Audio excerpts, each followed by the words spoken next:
بسم اللہ الرحمن الرحیم. جو درس سے اور نماز سے فارغ ہے اور معمولات پورے ہیں وہ آہستہ اللہ کے ذکر میں اور درود شریف پڑھنے میں مشغول رہے. لا الہ الا اللہ لہ الملک ولہ الحمد وعلی کل شیء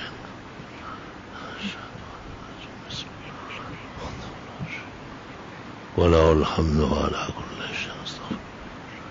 وَصَلِّ وَسَلِّمْ عَلَى النَّبِيِّ وَعَلَى آلِهِ وَأَصْحَابِهِ وَبَارِكْ وَصَلِّ وَسَلِّمْ عَلَيْهِ.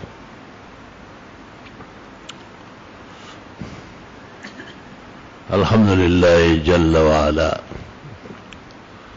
وصلى الله وسلم على رسوله المصطفى ونبيه المجتبى وأمينه على وحي السماء قائد الخير كله في الدنيا والعقبى شافع الشفعاء يوم الجزاء وعلى آله النجبى وأصحابه الأتقياء أفضل الخلائق بعد الأنبياء ومن بهديهم اقتدى وبآثارهم اقتفى من المفسرين والمحدثين والفقهاء إلى يوم الجزاء. أما بعد فأعوذ بالله من الشيطان الرجيم. بسم الله الرحمن الرحيم. قل يا أهل الكتاب لم تكفرون بآيات الله والله شهيد على ما تعملون. قل يا أهل الكتاب لم تصدون عن سبيل الله من آمن تبغونها عوجا وأنتم شهداء وما الله بغافل عما تعملون. يا أيها الذين آمنوا إن تطيعوا فريقا من الذين أوتوا الكتاب يردوكم بعد إيمانكم كافرين وكيف تكفرون وأنتم تتلى عليكم آيات الله وفيكم رسوله ومن يعتصم بالله فقد هدي إلى صراط مستقيم.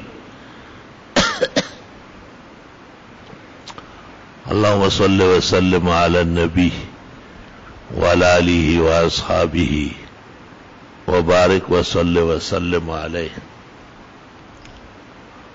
زمانہ جیسے جیسے نبوت سے دور ہو رہا ہے برکات اور ثمرات اور دینی عنایات میں خود مسلمانوں کی طرف سے کمی واقع ہو رہی ہے. اللہ تعالیٰ نے اس دین کو قیامت تک کے لیے محفوظ فرمایا ہے اور دین والوں کا امتحان اس طرح دراز ہوگا، طویل ہوگا، کیونکہ تمام زمانوں سے ان کو گزرنا ہے. اور اگرچہ بت ہے جماعت کے آستینوں میں مجھے ہے حکم ازاں لا الہ الا اللہ. اللہ تعالیٰ نے گزشتہ امتوں کو بھی کتابیں دی تھی. جو آیتیں میں نے پڑھی ہے آج فجر کی نماز میں ایک غمگین مسئلے میں تلاوت کر رہا تھا نماز میں، حیرت کی میں نے کہ تمام غم اور فکروں کا جواب قرآن شریف نے آیات میں دیا ہے. غم اور صدمہ اس طرح پیدا ہوتا ہے کہ بعض مسائل میں خود اہل حق کی طرف سے جس مداہنت، جس پسپائی اور جس خود غرضی کا مظاہرہ ہو رہا ہے جس کا کوئی اخلاقی اور دینی جواز نہیں ہے. آنکھ جو کچھ دیکھتی ہے لب پہ آ سکتا نہیں، محو حیرت ہو کہ دنیا کیا سے کیا ہو جائے گی. مسائل بھی حلال و حرام کے واضح ہے، ان کی بنیادیں بھی موجود ہے، اصول مہمات پائے جاتے ہیں. اکابر علماء و فقہاء نے اس پر توجہ فرمائی ہے. اب صرف عمل باقی ہے اور عمل میں دنیا کا نظام، دنیا کے رنگ و روغن، جس کو آسان لفظوں میں خود غرضی اور دنیا پرستی کہتے ہیں، وہ سخت آڑے آئی اور رکاوٹ بنی ہے.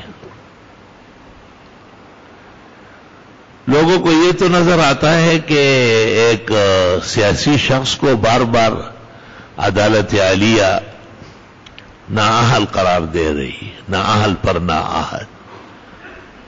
جب کسی مجرم کو 5 دفعہ پھانسی ہوتی ہے تو اس پر تعجب نہیں کیا جاتا ہے. تو ایک ایسا شخص جس نے اپنے دور میں شاعر دین پر ہتھوڑا مارا ہے اور جمعے کی تقدیس اور تعظیم کو مجروح کیا ہے، اگر اس کو 100 مرتبہ بھی نااہل کر دیا جائے اور یہ اعلان بھی ہو کہ اس کی پارٹی کا ہر فرد 101 مرتبہ نااہل ہوگا تو یہ سزا کم ہے اور ان کا جرم بہت زیادہ ہے. افسوس، صد افسوس کہ پاکستان جو اسلام کے لیے بنا تھا، پاکستان کا مطلب کیا ہے؟ لا الہ الا اللہ. اور یہی دروغ گو جماعت، یہی ٹھیکیدار بنی ہوئی تھی اور یہی لوگوں کو کہتے تھے کہ مسلمانوں کو اپنے مذہب اور روایات کے طریقے سلیقے کے لیے علیحدہ ملک چاہیے. اور بہت سارے اکابر علماء اور اولیاء بھی اس اعلان کو اخلاص یا سادگی سمجھ کر شکار ہو گئے تھے. وہ ایک داستان ہے درد و غم کا جس کے بیان کا یہ وقت نہیں ہے اور وہ مجھ سے آپ زیادہ جانتے ہیں. لیکن پاکستان بننے کے بعد عجیب بات ہے کہ ہر چیز کو آزادی ہے، اسلام کو نہیں ہے، اور اس کو قید و بند میں رکھا جاتا ہے.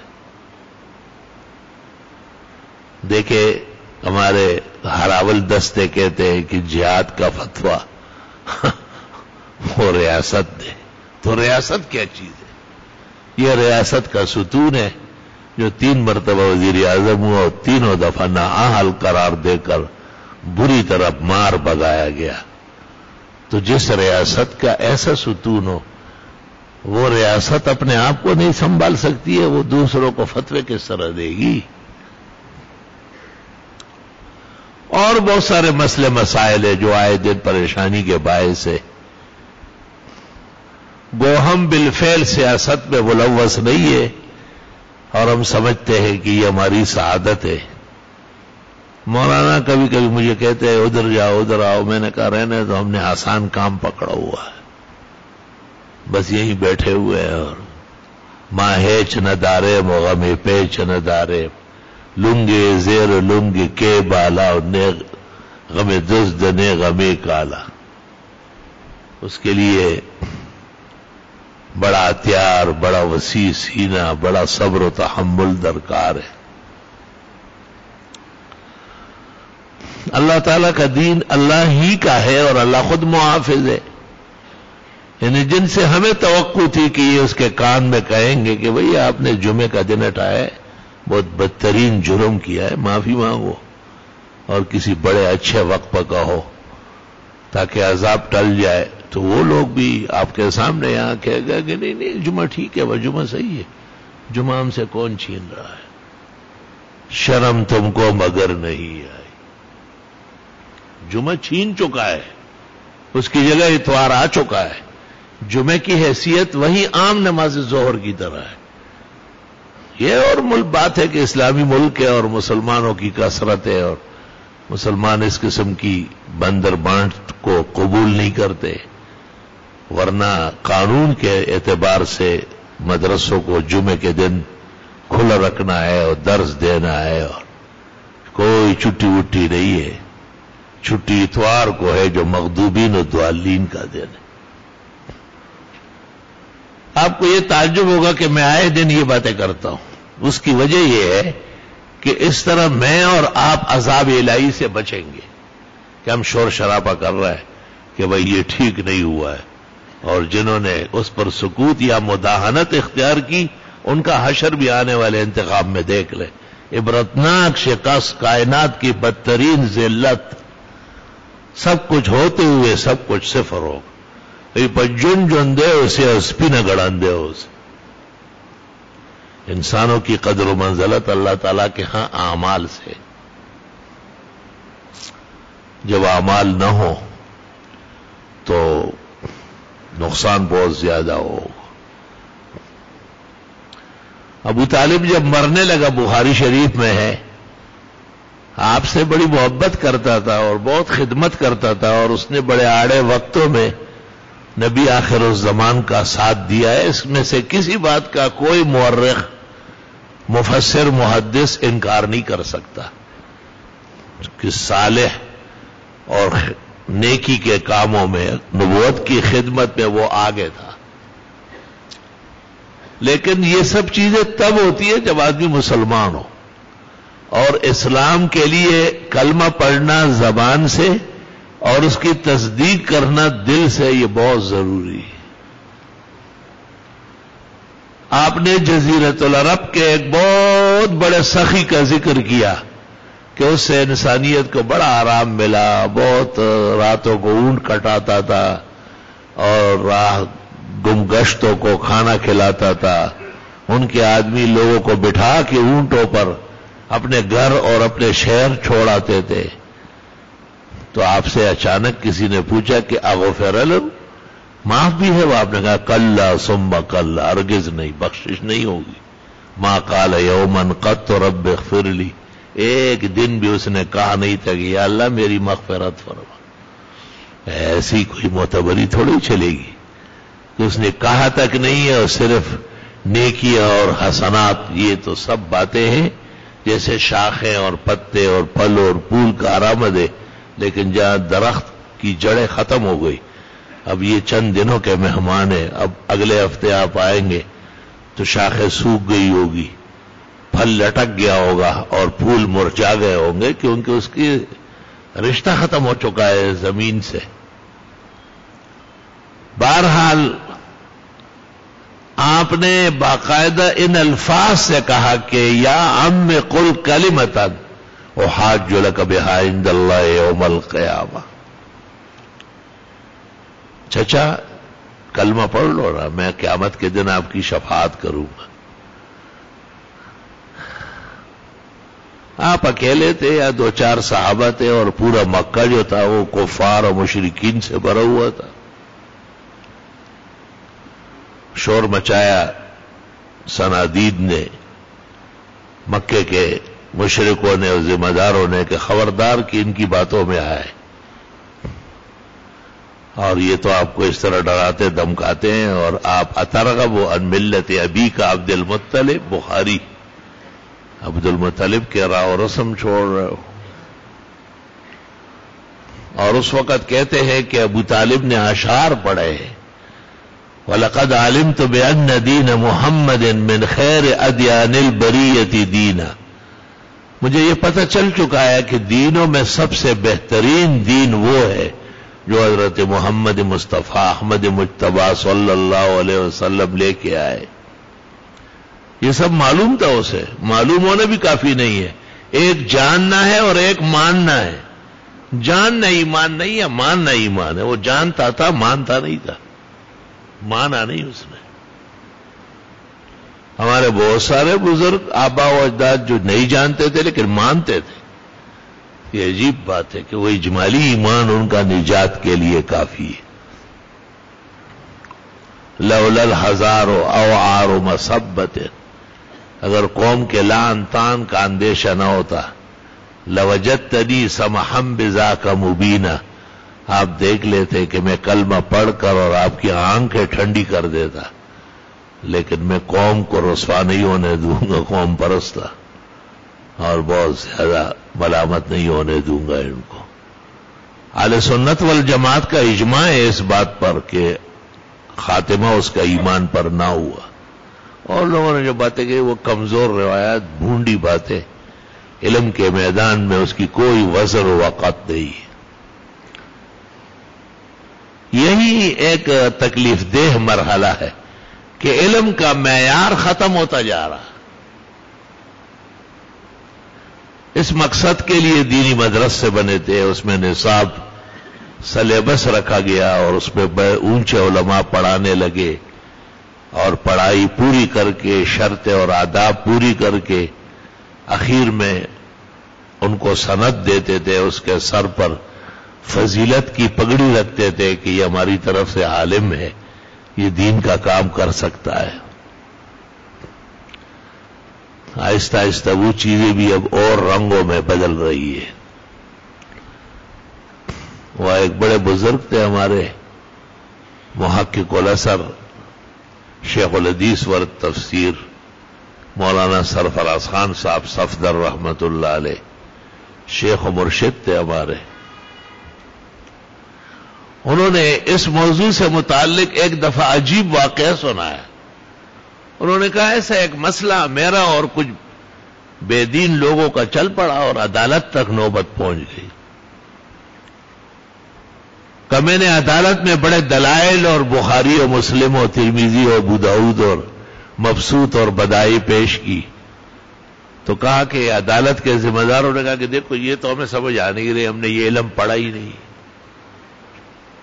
اور دوسری طرف جو آدمی پیش ہوا تھا اس نے ایک ٹیسٹ پیپر اور ایک دو جنتریاں پیش کی جو گن بلا میں ردی میں بکتی ہے، اور انہوں نے کہا یہ ہماری سمجھ میں آ رہی ہے، تو اس لیے ہم آپ سے معذرت کرتے ہیں اور فیصلہ ان کے حق میں کریں گے. اللہ تعالیٰ معاف فرمائے.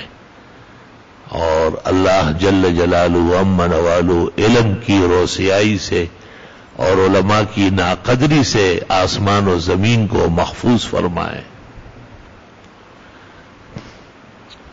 بنی اسرائیل جو اہل کتاب کہلاتے تھے، توریت ان کو دی گئی، زبور ان کو دی گئی، انجیل ان کو دی گئی، 100 صحیفے ان کو دیے گئے، لیکن انہوں نے کتابوں کو پیچھے ڈال دیا. فنبذوا کتاب اللہ وراء ظہورہم، کتابوں کو پس پش ڈالا کأنہم لا یعلمون، وہ جانتے ہی نہیں ہے، علم کو اپنا نفی کر دیا، انجان بن گئے. او اتبعوا ما تتلو الشیاطین علی ملک سلیمان، سلیمان علیہ السلام کے زمانے میں علم کو چھوڑ کر جادوگروں اور کافروں کے پیچھے چلنے لگے. جب ایک دفعہ دینی علم اور کتاب پس پش ڈالی گئی تو اس سے تو کام نہیں لیا گیا. علمیت دب عمل عالمانو لک گنڈ کتابونو پخر بار کی. علم ہو اور اس پر عمل نہ ہو، جیسے کتب خانہ آپ گدے پر لتوائے تو وہ عالمی دین تو نہیں بنے گا. نہ اس گدے کو آپ کوئی سند یافتہ کہہ سکتے، کتابوں سے کام لینا پڑے گا. اس لیے اللہ تعالیٰ نے بہت دور تک اہل کتاب کی مذمت کی، اور اللہ نے کہا کہ نہیں ان کی باتوں میں نہ آنا، یہ کتابوں کو غلط استعمال کر رہا ہے. یہ مسئلہ تفسیر کا ہے اور طویل طلب ہے. صرف ایک مثال اورنگزیب کا دیتا ہوں، اس سے آپ جلدی سمجھ لیں. ہمیں بھی وہی مشکل درپیش ہے. کوئی پیچیدہ بات سمجھانا کوئی آسان کام نہیں ہے. اورنگزیب عالمگیر رحمت اللہ علیہ وہ علماء جو شاہ جہان کے حق میں تھے ان کو جوگی کہتا تھا کہ یہ ہندو دھرم کے لوگ ہیں، ویسے چہروں پہ داڑھیاں ہیں، دو کدہی کے لیے کلمہ پڑھتے ہیں، اور یہ جوگی ہے، وہ وید اور گیتے سے کرتے ہیں اور یہ قرآن و سنت سے کر رہا ہے. تو شاہ جہان نے ان کو خط لکھا کہ آپ علماء دین کی بیعت بھی نہ کریں. آپ نے کہا علماء دین پر تو میں قربان ہوں. علماء دین تو انبیاء کے جانشین اور وارث ہے. علماء دین تو آسمان کے ستارے اور آفتاب و مہتاب سے زیادہ قیمتی ہے، لیکن آپ نے جن کو جمع کیے یہ علماء دین نہیں ہے. تو شاہ جہان نے پوچھا کہ اس کی دلیل کیا ہے؟ تو اورنگزیب نے کہا ہمارے بزرگ تو ہندوستان اسلام کی تبلیغ کے لیے آئے تھے، اور ہمارے جتنے بھی ہمایوں اور ظہیر الدین بابر اور سارے کے سارے دین پر فدا تھے. یا آپ جو ناشتے میں روزانہ 100 تولے شراب پیتے، یہ کیوں پیتے آپ؟ شراب تو حرام ہے، اور شراب پینے والے کو تو کوڑے لگتے. تو آپ کے لیے روزانہ صبح صبح کوڑے لازم ہے یا نہیں لگنا؟ یہ مولوی آپ کو بتاتے. تو شاہ جہان نے کہا کہ نہیں، اصل میں میری طبیعت خراب ہے، میرے اوپر ہندوستان کے مسلمانوں کا اور انسانوں کا بڑا غم ہے، میں بڑا فکر مند بادشاہ ہوں.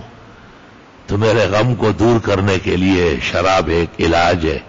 اورنگزیب نے کہا وہ نبی آخر الزمان جن پر قیامت تک جن اور انس اور عرب و عجم سب کا غم پڑا تھا، ان کے لیے تو ایک قطرہ بھی جائز نہیں ہوا ہے.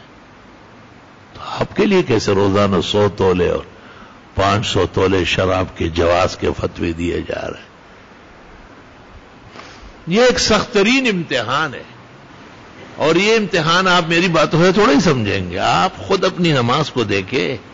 آپ ہر نماز میں پڑھتے اہدنا الصراط المستقیم. یہ کیا چیز ہے کہ اللہ ہمیں سیدھا راستہ بتا، خدایا ہمیں سیدھے راستے پر. یہ تو ایک مشکل مرحلہ ہے، خدا تعالیٰ کی مدد کے بغیر ہو ہی نہیں سکتا ہے. استغفر اللہ واتوب الیہ. اور پھر قرآن کہتا ہے کہ ان اللہ ربی و ربکم فاعبدوا ھذا صراط مستقیم. صحیح طرح صرف اللہ کی عبادت، یہ صراط مستقیم ہے. شرک کی نفی ہو گئی، سنت کا اتباع و توحید کا مغز بیچ میں لایا گیا. پھر قرآن کریم جب تمام متفرقات ذکر کرتا ہے تو کہتا ہے وَلَا تَفَرُّقُوا وَلَا تَتَّبِعُوا السُّبُلَ فَتَفَرَّقَ بِكُمْ. ادھر ادھر کی پگڈنڈیوں سے نہ گزرنا، سیدھا راستہ دیکھ کے پکڑو. اور وہ ہے محمد الرسول اللہ صلی اللہ علیہ وسلم کا لایا ہوا راستہ، جس میں 5 نمازیں فرض ہے. نمازوں کی تفصیل، نمازوں کے مسائل سب آپ کو اور ہم کو ایک جیسے معلوم ہے. لیکن یہ عجیب بات ہے کہ مجھے بھی یہ پڑھنا ہے اہدنا الصراط المستقیم، آپ کو بھی پڑھنا ہے. اور ایک عام مسلمان جس کو دینی تفصیلات کا کچھ پتہ نہیں ہے، وہ بھی پابند ہے کہ وہ پڑھے اس کو. اگر امام کے پیچھے فاتحہ پڑھنا منع ہے تو امام پڑھتا ہے. حدیث میں آیا ہے قراءۃ الامام لہو قراءۃ، جب امام قراءت کرے تو پیچھے مقتدی نہ پڑھا کرے، وہ سب کی طرف سے پڑھ رہا ہے.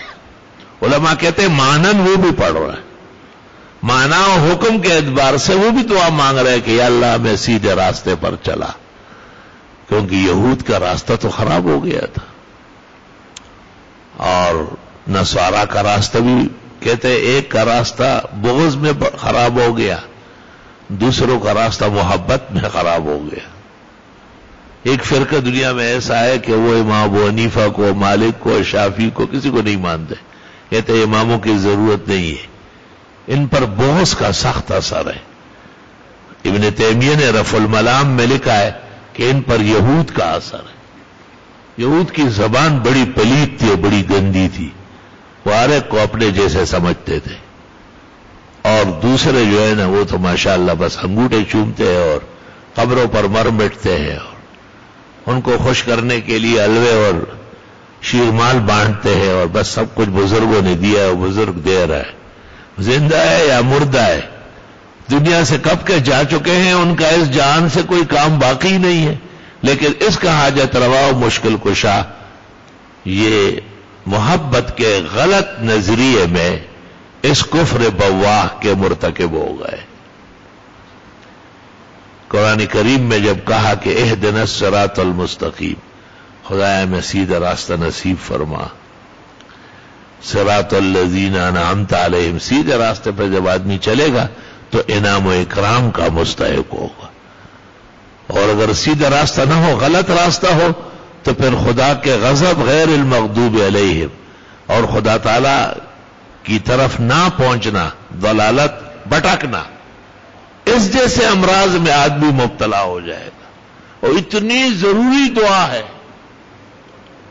ایک عالم دین نے مجھے واقعہ کل ہی سنایا کہ میرے پاکستان آنے کے لیے بھی دباؤ تھا، اور میرے وہاں جہاں میں گیا تھا وہاں پر سیٹنگ ہو گئی تھی، ہر چیز سیٹ تھی، بیٹے بچے اہل خانہ سب کہتے تھے ہمیں پاکستان سے نکال کے یہاں لے آئے، اب پھر ہمیں اکھیڑ رہے ہیں.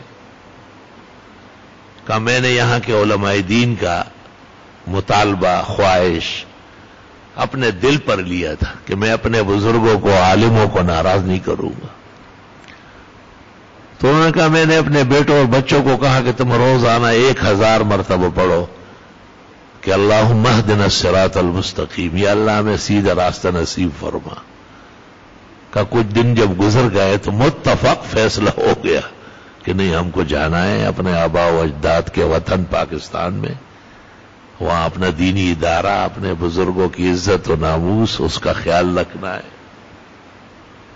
میں نے کہا بہت زبردست وظیفہ اپنے گھر میں استعمال کیا، اور اس وظیفے کے بہترین نتائج، زبردست قسم کا میٹھاس اور شیرینی بہت دیر تک اللہ آپ کو نصیب فرمائے گا۔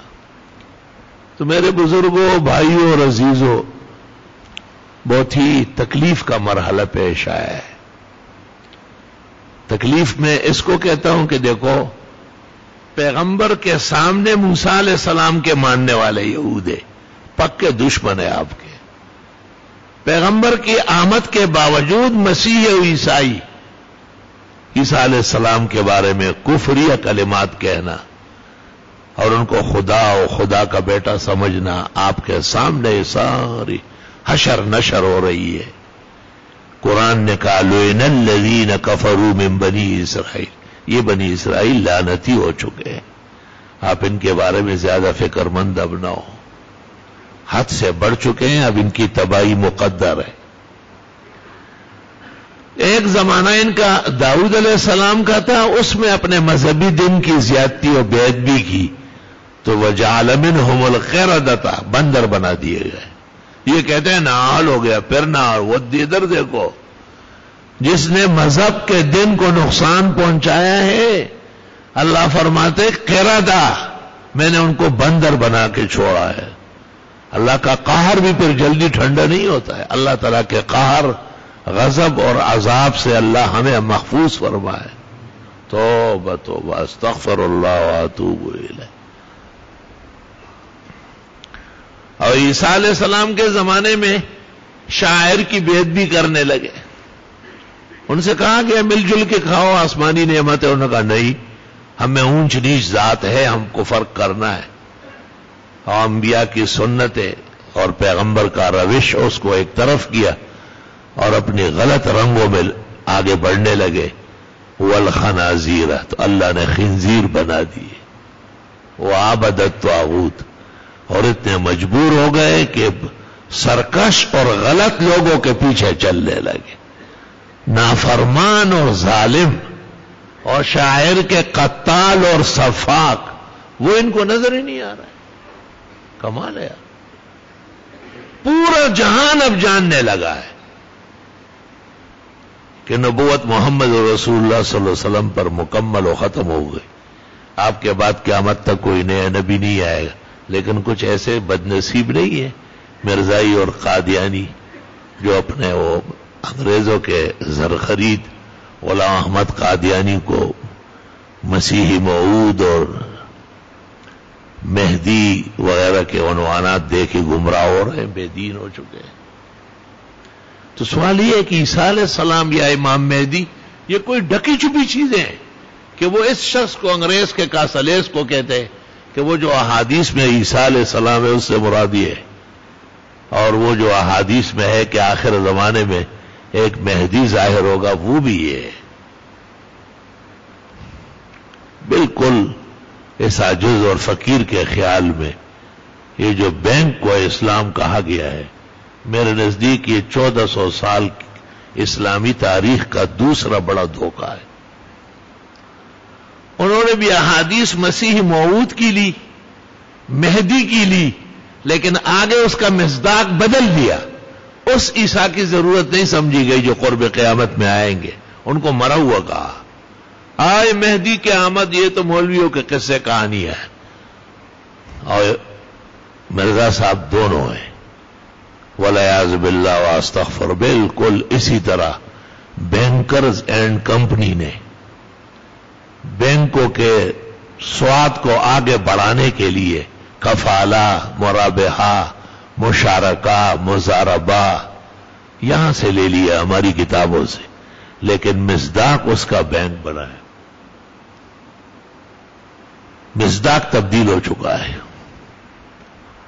اور بینکوں میں ملازم وہ لوگوں کو کہتے ہیں کہ ویسے آؤ لیکن اسلام سمجھ کے نہ ہو، کوئی اسلام یہاں نہیں ہے۔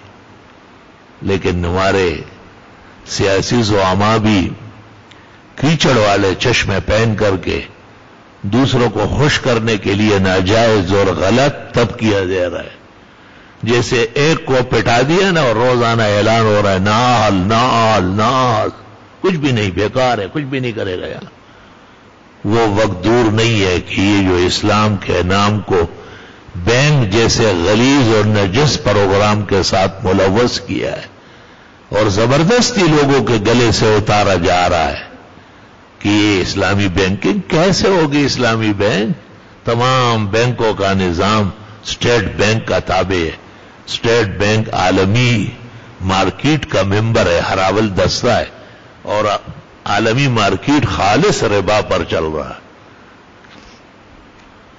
یہ اس پر میں زیادہ باتیں اس لیے نہیں کرتا کہ ہمارے یہاں سے کتاب شائع ہوئی ہے 750 صفحے کی، اس کا نام ہے نام نہاد اسلامی بینکاری، تحریرات، تحقیقات اور دینی حوالوں کی روشنی میں. ہمت پیدا کرے، اس کو پڑھے تاکہ دجل اور فتنوں سے امت کو بچا سکو. اور مولانا سلیم اللہ خان جن اکثر بینکروں کے استاذ تھے وہ، لیکن انہوں نے ان کو دین پڑھایا تھا، ترمذی شریف پڑھائے، بینک نہیں پڑھایا تھا. وہ ایک سادے آدمی نے مجھ سے پوچھا کہ مولانا سلیم اللہ خان بھی بینک کا کورس کرتے تھے. میں نے کہا وہ امریکہ کی جو CIA ہے وہ کرا رہا ہے، امریکہ کے زر خرید ادارے بھی CIA کا کام کر رہا ہے. میں نے کہا مولانا تو بخاری اور ترمذی کے عالمی استاذ تھے، اور جب وہ احادیث موج سے پڑھاتے تھے تو اس وقت ان لوگوں نے ان سے سبق پڑھے، لیکن جب وقت آ گیا آزمائش کا اور امتحان کا تو اپنے استاد اور شیخ کو تو خوش نہیں کیا، وہ تو ناراض ہو کے چلے گئے. اور ان کی نگرانی میں 400 فقہاء نے ایک مسلم تحریر لکھی، اور ایشیا کے مقتدر ادارے جامعہ اسلامیہ بنوری ٹاؤن کی طرف سے سب سے پہلے بڑی کتاب آئی، اور اس میں واضح کیا کہ یہ بینک اسلامی نہیں ہے، اور اسلامی بینک کے نام سے جو عنوان ہے، جو فکر ہے، جو طریقہ ہے، سارا جھوٹا، دجل، لبس، مکر، فریب، دروگوئی اور مسلمانوں کو جہنم رسید کرنے کی ناروا کوشش ہے. ایسی ایک مجلس میری نظر سے گزری اور مجھے بڑا دکھ ہوا کہ دیکھو دنیا ان کو اہل حق سمجھتی ہے، اور آج یہ فریب اور دنیا کے رنگ میں کس قدر مبتلا ہو کہ یہود و نصارہ بھی ان کو دیکھ کے شرما جائے کہ وہ اسلام جس کا ایک مستحب بھی اپنی جگہ دلیل ہے، وہ اسلام جس کا ایک مکروہ بھی اپنی جگہ حکم شرعی ہے، اس کے اندر ایک نظام بینک کا اسلامی ہو اور ہمیں پتہ نہ ہو. این خیالست و محالست جنو، ان کو خوب معلوم ہے، لیکن دنیا اور دنیا کے فوائد اتنے زیادہ ہیں کہ ان کی آنکھوں پہ پردے آ گئے ہیں. اللہ تعالیٰ ہم سب کی حفاظت فرمائے. چونکہ اس پر ضرورت سے زیادہ کام ہوا ہے، مولانا محمد عیسیٰ صاحب گورمانی نے ایک تحریر شائع کی اور وہ خط اس میں لگایا جس میں آپ نے سرکش جنات کو تنبیہ کی تھی کہ لوگوں کو تنگ نہ کرو، ان کا ایمان نہ ڈبو، جاؤ جنگل و پہاڑوں میں نکلو. ان کو بھی تنبیہ کی کہ آپ لوگ غلط باتیں نہ کریں، یہ کوئی اسلامی بینکاری نہیں، یہ اس سودی بینکاری سے خطرناک ہے، کیونکہ اس کے لیے جاتے ہوئے مومن لرزتا ہے، ڈرتا ہے. لیکن یہاں تو سینہ نکال کے کہے گا کہ یہ اسلام ہے. بدعتی کی توبہ کیوں قبول نہیں ہوتی؟ وہ تو اسے ثواب سمجھ کے کرتا ہے. اگر وہ سمجھ لے کہ یہ بدعت ہے تو وہ کہے گا یا اللہ میری حفاظت فرما، مجھے سنت کے راستے نصیب فرما. میرے بزرگوں اور میرے عزیزوں، بہت خطرناک اوقات آئے ہیں، اور جب اہل حق اور اہل علم بھی اس قسم کی چیزوں میں مبتلا ہو جائے تو پھر بچنے کی صورتیں بہت زیادہ دشوار ہو جاتی ہے. آج ہمارے اور آپ کے آنکھوں کے سامنے کس دڑیلے سے امریکہ نے بیت المقدس کو، اسرائیل کو کہا کہ آپ اس کو اپنا دارالخلافہ بنائیں تاکہ مسلمانوں کا ادعا ہمیشہ کے لیے ختم ہو جائے. اللہ تعالیٰ وہ وقت نہ لائے، اللہ ہماری نسل کو بھی وہ دن نہ دکھائے کہ امریکہ جیسے طاغوت، شیطان، عالمی بھیڑیا یا اس جیسے کوئی اور رذیل اور شیطان کہے کہ بھئی کعبے کو بھی قبضہ کر لو اور مسلمانوں کے رسوم وہاں ختم کر لو. تیاری تو اس طرح کی ہے ان کی، عربوں پر جس طرح دباؤ بڑھایا جا رہا ہے اور جس طرح ان کو عورتوں کی چیزیں منوائی جا رہی ہے، پتہ نہیں کتنی باتیں وہاں منوائی گئی. مجھ سے تو پڑھی نہیں جاتی کیونکہ دل میں اب طاقت ہے نہیں. دل میں اب طاقت کہاں خون نہ بافشانی کرے، ورنہ غم وہ زہر ہے پتھر کو جو پانی کرے. الحمدللہ رب العالمین. نستغفرک اللہم ونسألک السلام والعافیہ. لا الہ الا اللہ وحدہ لا شریک لہ لہ الملک ولہ الحمد وعلی کل شیء قدیر. کچھ بیماران ہیں اور ان کی تکلیفیں زیادہ ہیں. اس مجلس کے رشتے سے دعاؤں کی درخواست کی ہے. اللہم اشف عبادک ابناء عبادک و ابناء مائک. اللہم اشفنا و ایاہم یا شافی یا کافی یا عافی یا معافی. اللہم انا نسألک الصحة والعف والامانہ وحسن الخلق والرضا بالقدر. اللہ تعالیٰ ملک سے یہ بون چال دور فرمائے، اور جیسے ایک ناکارہ انسان جس نے اپنے دور اقتدار میں جمعے جیسے تعظیم و تقدیس کے دن کا قتل کیا، اور آج کائنات میں وہ ایک دید عبرت بنا ہوا ہے. ہمیں بہت فکر اور بہت ڈر ہے کہ جو نئے بینک کو اسلامی بینک کہتے ہیں اور اس پر ایک دوسرے کو مبارکباد دیتے ہیں، یہ ایسی ایک غلط روش ہے جس کو اسلامی روایات اور درایات کہاں برداشت کر سکتی ہے. اللہ تعالیٰ ہمارے دوستوں کو، زعماء کو، علماء کو مرنے سے پہلے پہلے بہترین توبے کی توفیق عطا فرمائے. اللہ سبحانہ و تعالی شاعر اور دین کی حفاظت فرمائے.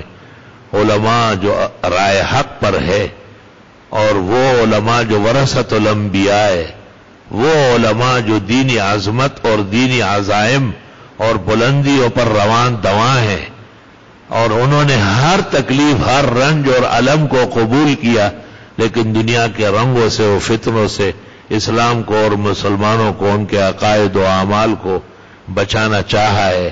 اللہ تعالیٰ ان کی سرفرازی بلند فرمائے اور ان کی باتیں آگے بڑھنے اور مسلمانوں کو سمجھنے کی ہمت عطا فرمائے. اور جو غلط کاری میں اور فتنہ بازی میں، دجل و تلبیس اور مکر میں حرام کو حلال، کفر کو اسلام اور قطعی سود کو اسلامی بینکاری کے نام سے ناجائز مہم پہ معمور ہے، خدا تعالیٰ ان کے شر عقائد، شر اعمال، شر مال و معال سے پاکستان کی سرزمین کو محفوظ فرمائے. ربنا تقبل منا انک انت السمیع العلیم وتب علینا انک انت التواب الرحیم. فاللہ خیر حافظ وارحم الراحمین. ما شاء اللہ لا قوت الا باللہ. سبحان ربک رب العزت عما یصفون وسلام علی المرسلین والحمد للہ رب العالمین وصلی اللہ تعالی